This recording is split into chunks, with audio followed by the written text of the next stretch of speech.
my name is Goldie Gamari, MPP for Carleton here in Ottawa. It is in the most sincere spirit of reconciliation that we acknowledge that we are on the traditional, unceded Anishinaabe Algonquin territory. The people of the Anishinaabe Algonquin Nation have lived on this territory for millennia. Their culture and presence have nurtured and continue to nurture this land.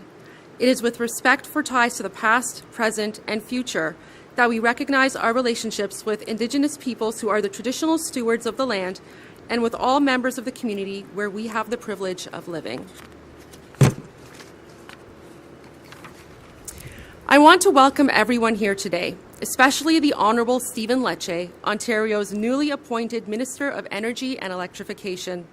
I also want to acknowledge Heather Ferguson, Senior Vice President, Business Development and Corporate Affairs for Ontario Power Generation, Paul Norris, President, Ontario Water Power Association, and I also want to thank Carleton University for hosting us. The last time Minister Lecce was in Ottawa, he was the Minister of Education. He has had a major impact on education in the city. Since 2018, in my riding of Carleton alone, there have been 14 major projects announced for new schools or major expansions to existing schools. In most cases, he was the minister at Queen's Park who made these projects a reality in Carleton and in other ridings throughout Ottawa and Eastern Ontario.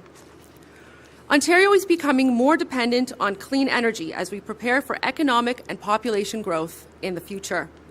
The Ottawa region is growing at a massive rate as our population is expected to increase by more than 5 million people over the next decade. This is why our government is building 1.5 million new homes by 2031. However, we are going to need an unprecedented amount of power to support this growth. And our government has been clear since day one. We are keeping shovels in the ground while also helping to meet increasing demand from electrification and fueling the province's growth. I'm very excited to hear the important news our new Minister of Energy and Electrification has to share with us today that will help meet Ottawa's growing demand for electricity for decades to come. And with that, it's a pleasure for me to pass the podium to my friend and colleague, Minister Stephen Lecce. Thank you.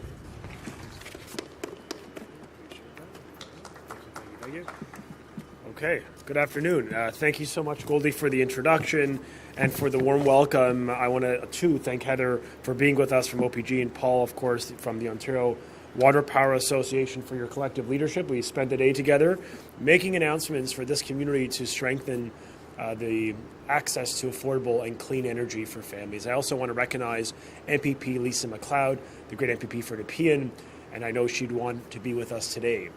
This has been a very exciting time. Let me just first off say how pleased I am to be here in Ottawa just weeks after my appointment, demonstrating my commitment to the families of our national capital as Ontario's new Minister of Energy and Electrification. And with all the growth happening in this region, whether it be the new homes and the growing businesses in electrification of transportation and our industry, I know I will be back often because my mandate from our Premier is to scale up and to build upon our plan, an ambitious plan, to produce clean and affordable energy to fuel our growth here in Ottawa and across Ontario, now and well into the future. That plan includes more nuclear energy. The first small modular reactor in the G7 is being built as we speak at Darlington. The first large-scale nuclear build in a generation at Bruce Power, and the refurbishment of the Pickering Nuclear Generation Station 2. It includes the largest procurement of clean energy storage in the province and country's history, so that we can better integrate renewables and make our grid more efficient and clean. And massive expansions and upgrades to our transmission lines too, which includes a new line announced just by my predecessor, Minister Smith, in the Durham and Peterborough area that is going to be built specifically, that is being built specifically to allow us to flow more power to Ontario and to Eastern Ontario. But that's not to say Eastern Ontario doesn't play a massive role in electricity generation on its own. For as long as a century, hydroelectric power from the Ottawa to Madawaska rivers has helped to power our province. In fact, there are 8 stations today that are under refurbishment on these 2 rivers that can produce up to 1,617 megawatts of power, enough to power 1.6 million homes. That's power that's keeping the lights on and our businesses operating here in Ottawa. But these stations cannot operate indefinitely. If we want to keep producing clean electricity in this region, we need to invest in the future. And that's why today, standing with Goldie Gamari and on behalf of Lisa MacLeod and our Premier, we are officially proud to announce that we're supporting the Ontario Power Generation as they invest $1 billion to extend the life of all 8 Eastern Ontario generating stations. And this refurbishment effectively is a major overhaul of all of the generators. It's going to have a huge impact. Over the next 20 years, OPG will refurbish these 45 units across the 8 stations, which will create 500 good-paying jobs and allow us to fuel our growth now into the future. Now, I had the pleasure of visiting one of these stations, the Chinook, earlier today with my parliamentary assistant, John Yakubuski, and those already working at that station. And let me tell you, none of this, our clean energy advantage and our affordable energy advantage, would be possible without them, our workers. And I want to express gratitude to them for the leadership they provide in our province and country. And I'm looking forward to working with our Labour partners as we continue to get shovels in the ground, to deliver the jobs, the economic growth that is consequential for our country and our province. And at the same time, the same promise goes to the people of Ontario, because we recognize with rising costs and inflation, the Premier and I and all of us in our Progressive Conservative team, we know how important it is we keep costs down. It's why we will never raise taxes on Ontario families. And we will never allow us to go back to the skyrocketing energy costs of the past. We will stand up for affordability and stand up against the federal Liberal carbon tax. And that includes standing up against carbon taxation in Ontario too. And we're undertaking an ambitious plan, working with the energy sector to get shovels in the ground today. And I'm committed to ensuring Ontario families that receive affordable energy and that Ontario remains a clean energy leader. And with that message of investment of $1 billion for the people of Ottawa, I'm proud to turn it over to Heather now to speak more about the leadership work that OPG is undertaking in this community. Heather Ferguson, thanks so much.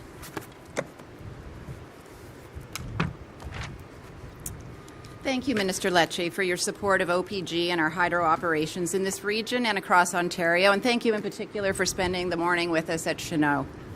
I also want to thank MPP Gamari and the OWA's Paul Norris, our staff and community leaders for joining us here today in Ottawa. For many decades, OPG has generated clean, reliable, low-cost power from the 8 hydro stations in the Ottawa Valley. These stations have helped shape Ontario's past and present, and they will be vital in supporting our future. The more than 1,600 megawatts that Minister Lecce spoke of, produced by this fleet, helped drive the province's post-war boom 70 years ago. And in the years since, these facilities have helped support Ontario's growing population and industries. Now, as we face another period of increasing energy demand, our clean power workhorses in this region will be there to support Ontario's electrification and economic growth for many more decades. Through this $1 billion 20-year refurbishment program, we'll unlock efficiencies and more clean generating power, while also increasing economic benefits and upwards of 500 high-quality jobs across the region, as the Minister mentioned. And it's not just here in the Valley. From Niagara to the St. Lawrence River and everywhere in between, we're making similar investments to refurbish our hydro facilities to support our future here in Ontario. We're also continuing to explore opportunities for new hydro development in the province's north. And we're doing all of this because we know hydropower remains unmatched in its reliability, durability, and its flexibility. These assets can produce clean, low-cost power for generations, and in some cases for well over a century. Over a third of OPG's hydro fleet is over 100 years old, and half of it is over 70 years old. We're proud of this lasting legacy here in the Ottawa Valley, and now we look forward to writing the next chapter for these important stations through this refurbishment program.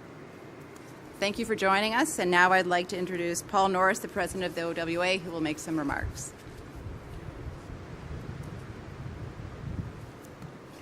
Thanks so much, Heather, and thank you, MVP Gamari, for hosting us here today. Really appreciate it.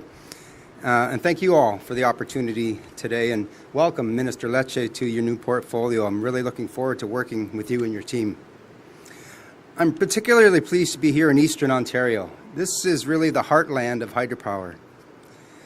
Communities across this region, from Ottawa to Renfrew, Eganville to Mississippi Mills, and Calabogie to Cornwall, have been home to water power facilities for decades. OPG's ongoing investment in these perpetual assets is an excellent example of our industry's contribution to sustaining Ontario's energy and economic advantage. In fact, an independent analysis of the economic impact of capital investments in our 220 existing water power facilities estimates that over a period of 5 years, more than $2.5 billion will be spent, with up to 90% of every dollar invested staying right here in Ontario. Paced investments like these create the confidence and the capacity across the entire industry supply chain that will be needed as we prepare to build the next generation of made-in-Ontario water power. So congratulations to OPG on today's announcement, and as importantly, congratulations to the communities, the companies, and the citizens of Ontario who will benefit. Thank you, and I'd like to turn it back over to MPP Kumari.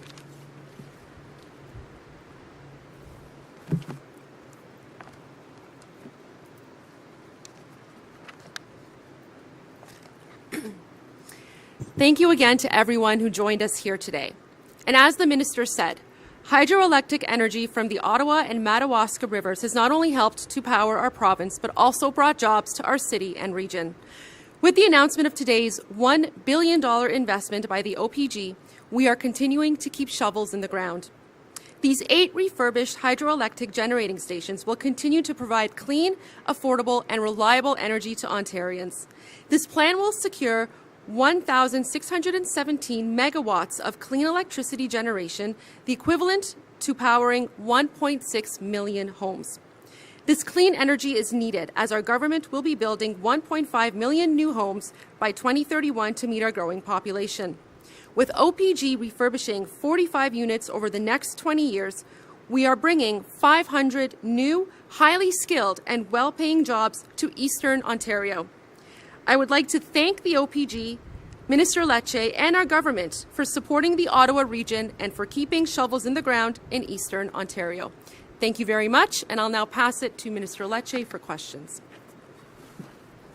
Who are in attendance and who have a question, if you can come to the microphone over here, introduce yourself, what outlet you're from, and you'll have an opportunity for one question and a supplemental just to give others a chance to speak. Okay. Hi there. Hi, Mr. Davis Legree, iPolitics. I hate to take us off topic right away, but I'm going to. All right. In a recent interview with Global News, Bonnie Crombie tried to distance herself from Justin Trudeau after the Federal Liberals' recent loss in Toronto St. Paul's. Right. Your government and Premier Ford have been rather chummy, worked closely with the Federal Liberals in recent years. Do you worry that relationship and the closeness of that relationship could hurt your party's chances of securing another mandate in 2026? Look, I think Liberals provincially, federally, everywhere need to read the room when it comes to the fundamental issues that are hurting everyday families. And the carbon tax is at the core of our ministry and the core of the political dilemma for Liberals in Ontario too, because they're advocates for raising taxes at a time of an affordability crisis. So I'll tell you, the great threat to Ontario's prosperity is to revert back to the energy poverty policies that essentially are importing federal Liberal concepts to the province that would make Kathleen Wynne's hydro rates seem affordable and reasonable. And so our message to Bonnie Crombie, frankly, is that's not a path we can accept.